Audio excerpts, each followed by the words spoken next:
特朗普他在上任之后，对美国的整体经济来说，他是带来正面还是负面的变化？特朗普虽然坊间传闻他是比较狂人型的一个作风，比起狂人，我比较会觉得他像是一个精明的商人，他会释出一些非常有威胁性，也能对各个国家来说，运用这些技巧来跟各个国家谈判，因为他的最终目标就是 Make America Great Again。2025年特朗普的政策会对美国整体经济造成怎样的影响，都是不确定的，有一个比较恐慌的迹象嘛，甚至美联储都不知道接下来应该怎么办。2025年虚拟货币，我们在投资方面可以把它更多的加入到我们的这个 portfolio 里面。我相信大部分的人他们都还是属于比较偏向投机的一个角度，因为我们会觉得虚拟货币呢，在我们经济学里面有一个叫做 Great Fool Theory， 买入资产的原因是因为你希望下一个人会以更高的价格来跟你买入那个资产，而不是期望这个资产会随着时间的它这个资产有点像老鼠会的这样的概念就对了。其实老鼠会就是在运用这个 theory 到极致的一个状态啦。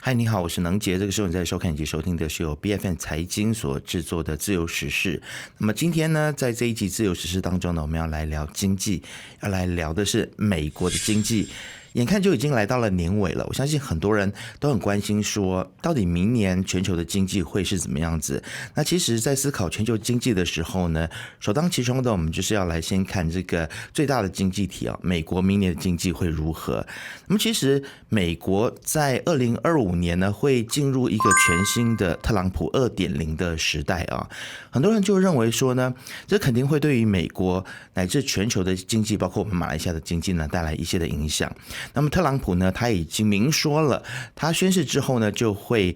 签署很多份的文件啊，其实。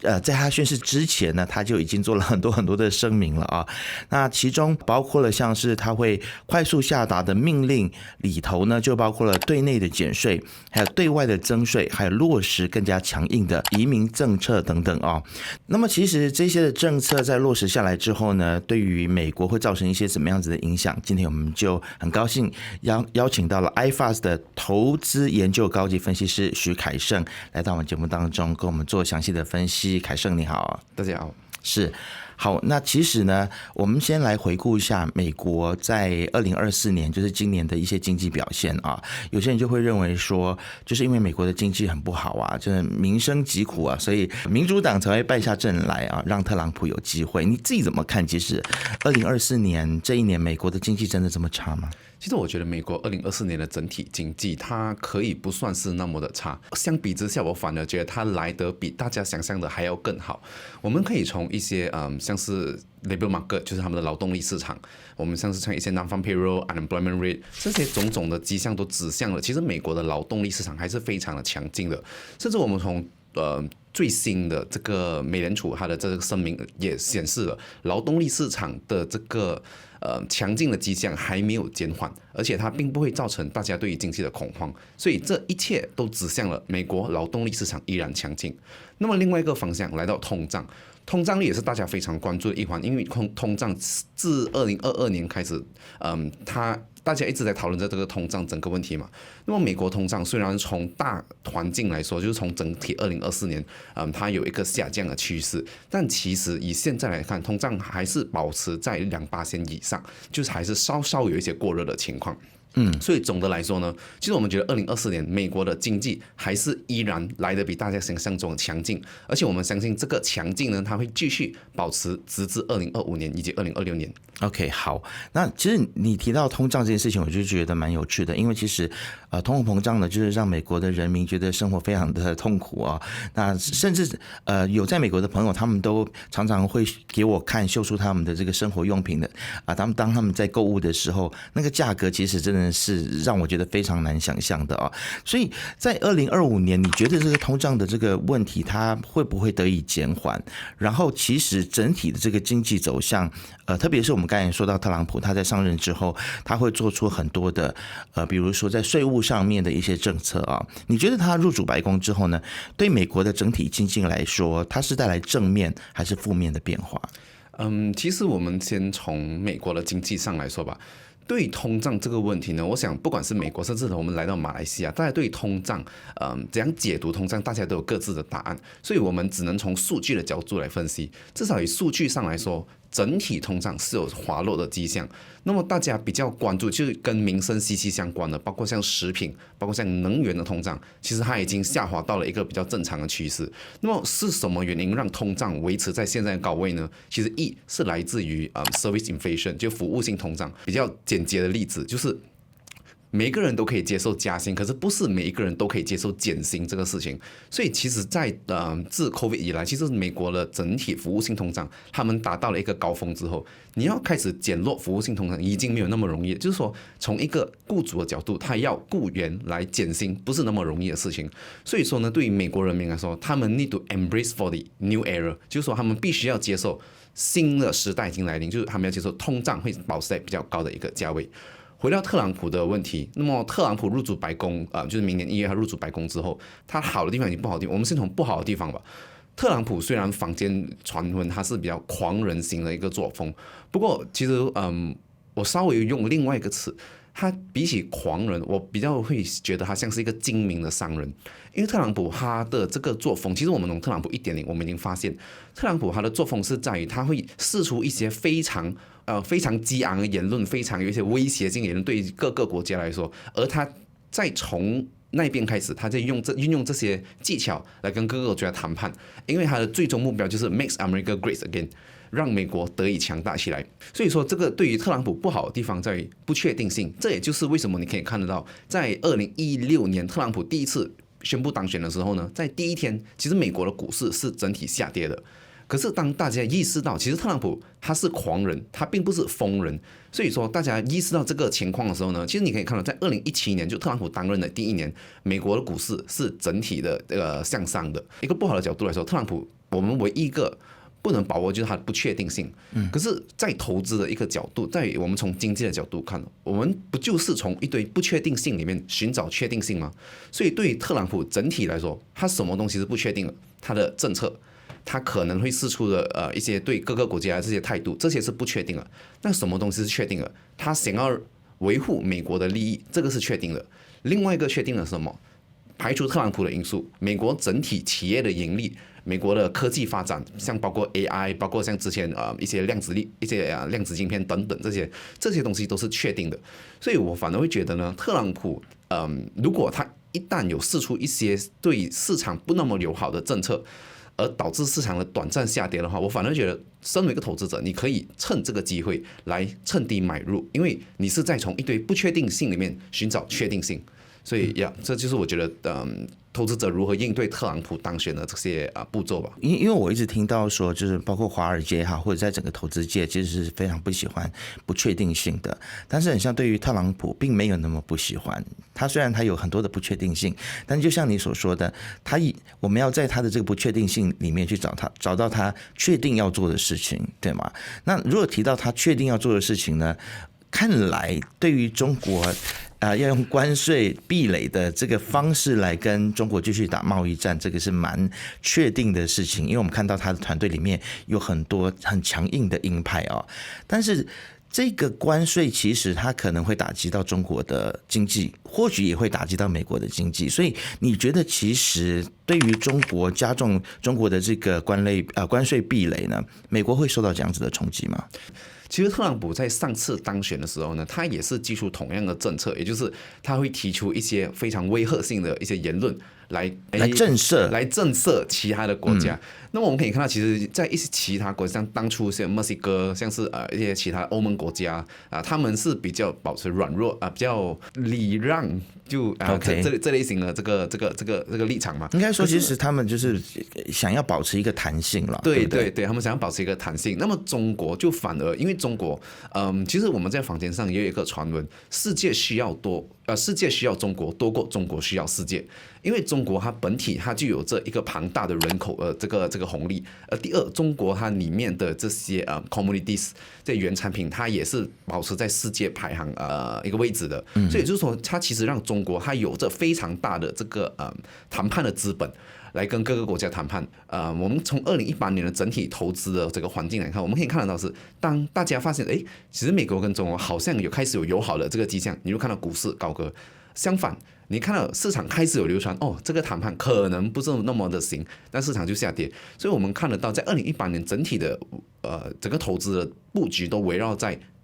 各国之间，这两国之间博弈。而其实，在2018年年尾左右的时候，我们可以看到，当时中国跟美国开始比较有一点进展。那在那时候，我们就发生这个孟晚舟事件嘛，所以才一度导致2018年至2019年这个trade war。所以来到今天，我相信在2025年，随着美国他们自己有那么大的这个像我刚刚说嘛，经济本身有强劲的这个迹象，那其实中国相反的，中国是在2025年比起2017年，中国的经济是稍微那么弱了一些，因为他们一些房地产的这些政策包括他们的这些consumer loss of confidence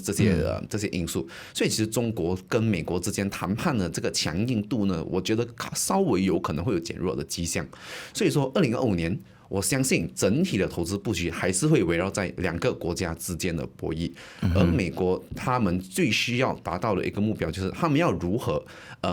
除了中国以外，他们要如何跟其他的国家达成一个比较友好的关系，包括像欧盟，包括像我们东南亚这一区的国家。是，相信接下来我们还是会看到很多中国跟美国之间的博弈，以及中国的反制。那其实这个我理解你的意思，就是说在这个博弈的过程当中，它会出现很多起起落落。那其实投资人要如何在这个起落当中去做布局，这就变得很重要了，对不对？对，好，那你可不可以来跟我们分享，你觉得现在进入了一个起落，或者是可能有些人会觉得说这是一个不确定的一个时代的来临，那你觉得在这样子的时代，我们要如何谨慎的去布局呢？刚刚提到我们要从不确定性里面寻找确定性。OK， 其实我们在2025年的投资布局，我们可以发现它跟2024年有稍微那么的相似。在2024年年头或者2023年年尾的时候，大家也是有同样的预计，大家预计美联储会转鸽，从差不多有6次的降息，大家预计经济可能没有那么的强劲，大家预计企业的盈利，特别是那些科技巨头们，他们有可能会发生这个 AI 泡沫，因为估值已经相对在比较高的一个价位。来到2024年年尾或者是2025年年头，我们都发现其实这些语调它只是旧曲重弹。大家在今天，特别是美联储它发布了最新的这个声明过后，大家又在怀疑美联储是否有可能来的不是那么的鸽派。大家也在怀疑，像是今年我们这些英伟达、TSMC、Broadcom 这些科技巨头，它的这个 AI 的泡沫，AI 是否产生了泡沫？因为估值相对比较高嘛，大家又在怀疑特朗普这个狂人作风，他会否让我们的投资造成比较大的影响？所以你没有发现，其实2024年跟2025年的整体语调都是很相似的。那么在2025年呢？如果说我要给一个投资建议的话，我会建议投资者他们应该保持一个 portfolio basis，instead of 把你的大部分的资金全部拿来放置在其中少数的一些股票里面。什么是 portfolio 呢？ portfolio 就是说你要把你的资金投入在一个比较分散的投资里面。那我们现在来说，我们会觉得整体的美国呢，我会建议投资者占比较大的比重，因为美国它现在有什么东西是确定性的？特朗普的保护性政策会相对来说对美国股市是一个利好，这是确定性的。第二，美国的整体科技企业，美国的整体企业，它的这个我们所谓吸金能力也是确定性的。第三，从美国我们包括从一些像 IPO。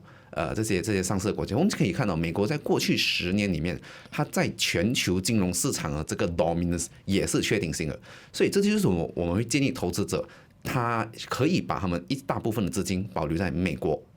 另外一方面，中国虽然说它可能会因为这个全球局势的影响造成一些波动，另外中国自己本身它也面临着的问题就是他们的房地产问题。但我们其中一个我们不可以否认的一点就是中国的估值其实是相对便宜，而且中国的这个涨幅一旦来的时候，他们是来得非常的迅速的。像我们回到今年8、9月这2个月之间，你可以看得到，随着政府这个利好的政策出手过后，中国的股市可能在1晚2晚之间，他们就发生了一个巨大的涨幅。这就是为什么身为一个投资者，我们会建议你不应该放弃这个涨幅，因为我们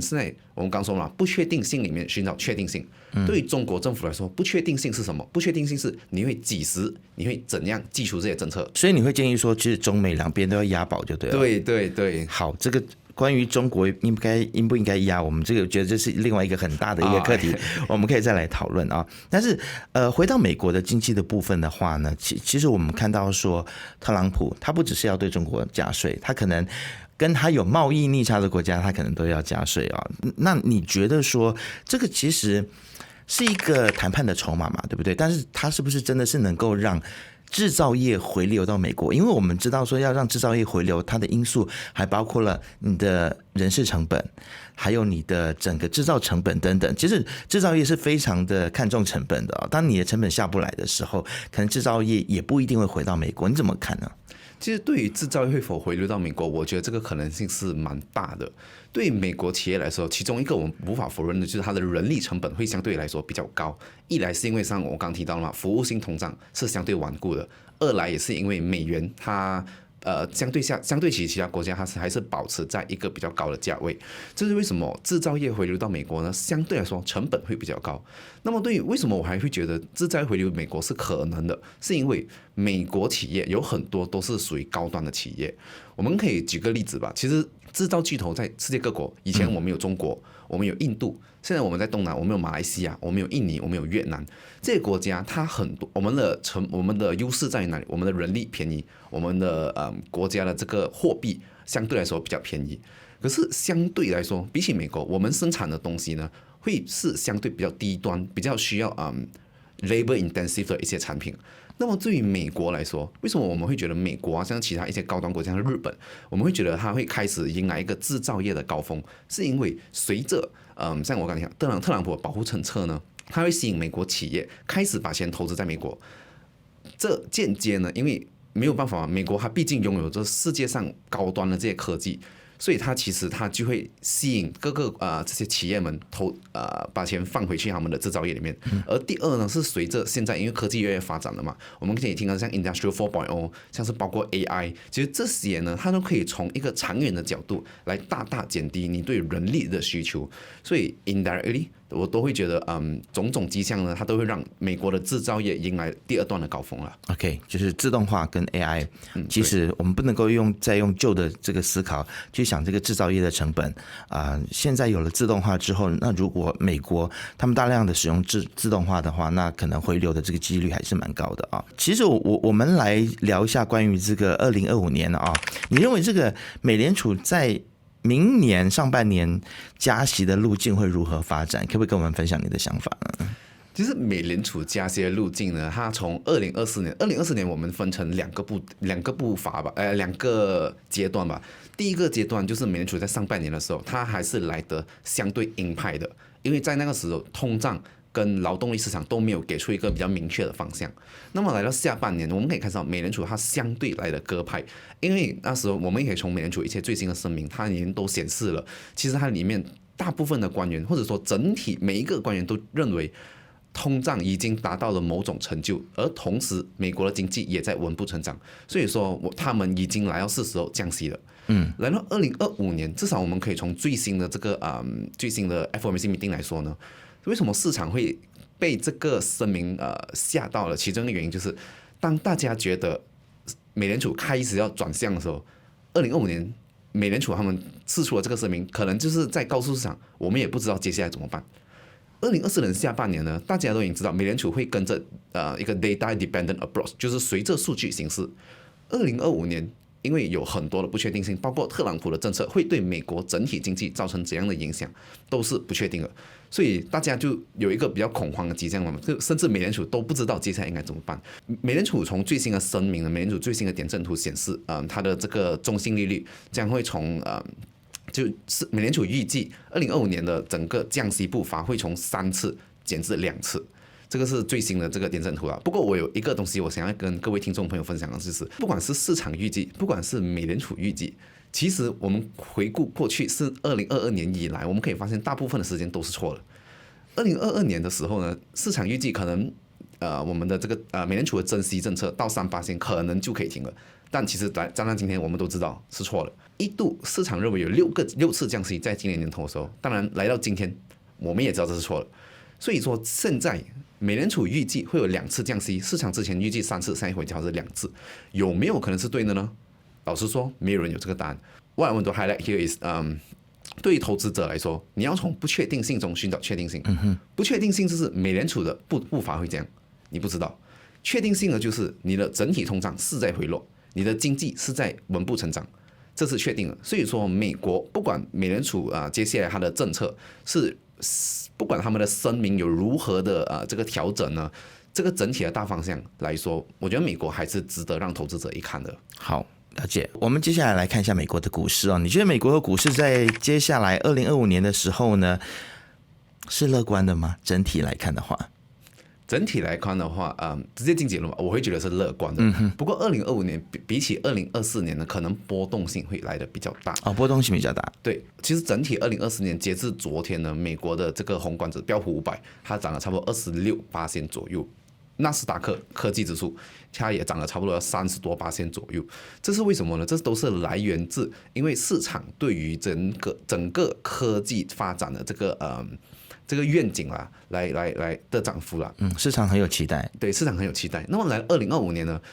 市场可能因为我刚刚说了嘛，2024年年头我们已经面临了一样的问题，就是市场对于科技的这个进展会来得多么的迅速，大家都非常期待。2025年，我觉得市场还是会有一样的基调，就是这一次各个科技巨头他们对于 AI 的这个投资会否转变成这个降本增效的方法，这些都是市场非常关注的一环。所以说2025年，我觉得投资者他们会开始从一个 news driven high， 就是因为你有消息，可能就影响一个涨幅，反而关注于每一次的这个财报季。我们从其中一个比较也是科技巨头之一美光的一个例子吧。美光自从上2个季度，它释出了一个其实挺不错的财报，可是它释出这个不错的财报过后呢，它反而迎来了一个断崖式的下跌。为什么呢？因为当时大家觉得美光的财报虽然来得好，可是它的指引并不是来大家那么想要的，所以来了一个下跌。来到美光上一次的财报，它的财报也是非常的不错，它的 earnings 也是不错。可是这一次呢，它的指引来得非常的好，所以我们可以看到美光在上次财报的时候迎来了一个非常大的涨幅。那么有趣的是，来到美光在21号，来到前几天发出的这个财报呢，我们也可以看到美光的财报虽然还是不错，可是又有一个断崖式的下跌。为什么？一来有可能是因为美联储这个比较鹰派的言论嘛，二来也有可能是因为它的指引虽然好，可是并不是市场那么想要的好。所以我觉得美光这个整个例子，它带给我们的启发，就是在2025年，市场会非常非常关注这各个企业他们的财报，包括像之前我们这些poster boy， 像英伟达、TSMC， 甚至是 Broadcom、Oracle 这些企业的财报。确定的是，这些企业他们很大概率会随着各个企业对他们 AI 的加大投资，他们是利好。可是这一型的利好可否转化于其他AI application， 像是 Microsoft，像是Alphabet， 像是 Meta 这些公司，因为他们投资你最重要是降本增效嘛。我觉得在2025年呢，每个人都会关注的东西就是 AI 的投资是否会成为降本增效，这个东西就是整体2025年的关键。所以回到你的问题，2025年我觉得会否乐观吗？我答案是我觉得是或者会乐观的，因为 AI 我们这一批人其实是很幸运的一批人，因为我们已经成功我们见证了科技对我们的改变。像2000年、2000年的时候，2000年至2020年，我们见证了这个智慧型手机，我们见证了这个互联网对我们生活的改变，我们也见证了在这20年里面有多少个巨头开始改变我们的生活。来到2024年、2025年，我们即将见证 AI 对我们整个生活的改变。AI 虽然以现在来说，它还是相对比较处于早期发展的阶段。那可是我们相信，在接下来几年呢 ，AI 也会成为我们必不可少的一环。我已经每天都离不开 AI 了。其实我也是啦，就是这种 ChatGPT、Gemini 这些呀。对，但其实我们知道说，中美贸易战其实它其实很大的一个成分就是科技战嘛，所以我觉得特朗普他在接下来的时间里面，他一定会针对很多的相关的科技公司呢，他可能会有一些的发言，让我们可能预料不到的发言，然后就影响到这些科技公司的这样子的一个股价然后其实我们看到美国已经进入很长的时间的牛市嘛，那很多的科技公司或者是其他的公司可能股价也都蛮高的，所以在遇到这种常常会在 X 上面发言的，用 X 来治国的特朗普然后他的发言又会影响到这些的公司的股价，这样子的一个情况底下，其实你觉得投资人风险应该是蛮大，如果你是投资美股的话，应该风险是蛮大的吧？那应该如何来避险，如何来操作其实像刚刚我们提到了嘛，投资就是在从不确定性中去找确定性。对于特朗普，他比较大炮型的人格，或者是就是对他真的就是很直接的，就是在 X 上面对他就会发言，然后就会影响到股市。其实我们可以从2017年来看看嘛，特朗普其实那时候他也是有类似的这个言论，他也是有类似的立场。但其实虽然说特朗普是总统，而在这一次呢，共和党也成功拿下非常多的议会，所以他们成功达成了这个 rate sweep。但最终这些东西，他们可否执行，就是他们可否这个法案成功被草拟呢？其实我觉得还是需要非常长的一段时间来见证的，就是说至少可能需要几个月，甚至长则一两年的这个时间点嘛。OK， 对于整体来说呢，我会觉得在2025年的投资布局是风险来的会相对于2024年来的比较高。而对于投资者来说，其实我们也是有其中几个板块或者其中几个投资的这个类别可以关注的。其中几个板块呢，就是像是科技，像是金融这两个板块包括小型股，这三个我都是觉得其中一个投资者在2025年需要关注的。因为特朗普其实如果我用4个东西来总结他整个政策的话，就是去监管、移民政策、tariff 就是关税以及 tax 他是已经提出了嘛，他想要保护美国企业。tariff 就是说他已经提出了嘛，他会对世界各国寄出这些比较不这么友善的这个关税。去监管是在于我们可以从2017年他提出这个去监管的这个政策过后呢，像金融业像当初一些跟监管比较相关的行业，像医药都发生了比较大的涨幅。而移民呢，其实我刚才也提到，移民我觉得对于制造业来说，可能影响已经不会那么的大，因为随着自动化这类型的普及，所以说这4个总结的东西告诉我们，就是特朗普的政策可能会让美国的这些跟监管比较敏感的行业，金融科技达成比较还是不错的涨幅。OK， 所以说我会觉得在2025年这3个板块会是我建议投资者们稍微可以看一下的板块吧。好，你说去监管的这个部分的话呢，哇，对于这个加密货币，它的态度也是180度的大转变变成非常的友好。所以没看到虚拟货币涨特别是如果之前有投资这个虚拟货币的朋友，现在应该是蛮开心的那所以你会觉得说，在2025年，虚拟货币我们在投资方面可以把它更多的加入到我们的这个 portfolio 里面吗？其实从易丰整体集团的角度来看呢，其实我们是不这么喜欢虚拟货币的，因为我们会觉得虚拟货币呢，在我们经济学里面有一个叫做 grateful theory， 就是说当你买入一个资产，你买入资产的原因是因为你希望下一个人会以更高的价格来跟你买入那个资产，而不是期望这个资产会随着时间随着时间的过去呢，它这个资产有点像老鼠会的这样的概念就对了。其实老鼠会就是在运用这个 theory 到极致的一个状态啦。所以说对于 Bitcoin 来说，我相信大部分的人他们都还是属于比较偏向投机的一个角度，就是他们希望他们买入 Bitcoin 过后，或者是各类型的这个 crypto 这个资产过后，随着时间的转变呢，他们可以以更高价格卖给下一个接手人，而下一个接手人他们又以期望下一个人以更高价格，所以其实你就不断的在割韭菜就对了，是总会有一个更高的人在跟你买入了，是，所以说从易丰的角度来说，我们是不这么的喜欢这类型的资产，比相对之下，我们会觉得。像是股票像是债券这类型，随着你买入，它有这个 intrinsic value， 这类型的资产会是我们比较青睐的啦。不过另外一个方面就是，同时我们也觉得特别是比特币，它的这个涨幅呢，已经来到了大家无法忽视的一个一个情况。所以说如果投资者真的是那么喜欢比特币，他想要抓住这类型的涨幅的话呢，我们会建议投资者维持一个 portfolio basis。但是你的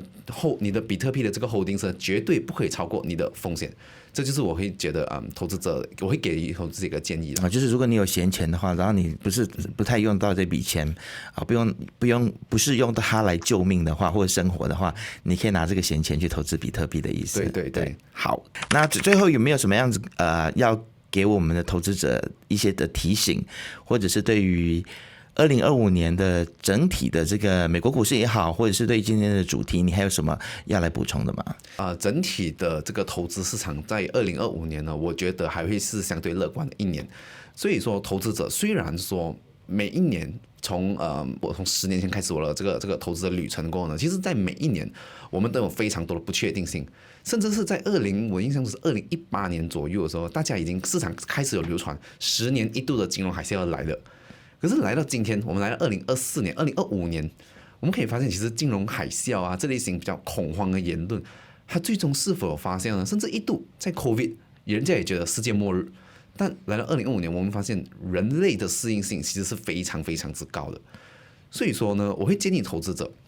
不要因为这些恐慌而去打击了你对投资的热忱。要知道，我们投资的最终目的就是要透过整个你的资产的成长来达至你财富自由的这个旅程。所以说呢 ，stay invested 是一个非常重要的。最后呢，不确定性中寻找确定性，就是说我们要摒除这些不确定性。相反 ，AI 是一个我们其中我们觉得非常乐观，以及它已经开始展现在各个企业的投资上面的这个科技，还有其他一些像我刚听到嘛，去监管是其中一个，我觉得2025年的整个投资的基调。围绕在这些基调，围绕在这些确定性里面，我相信它会让你2025年的投资，这个稳定性以及成长性都会带来不错的一个效应。我已经找到了今天我们这一集访问的主题哦，那就是在不确定性当中找确定性。这是今天凯盛给我们一个非常好的建议啊！谢谢凯盛今天带给我们的精辟的分析，谢谢你。谢谢大家。不知道你对于凯盛今天的分享有什么样子的想法呢？你对于2025年的这个美国的整体经济还有股市，你的看法又是如何呢？欢迎大家都可以在下面留言来跟我们一起来互动。记得要订阅、按赞、分享以及开启小铃铛，就可以看到我们所有财经最新的影片。我们下次见。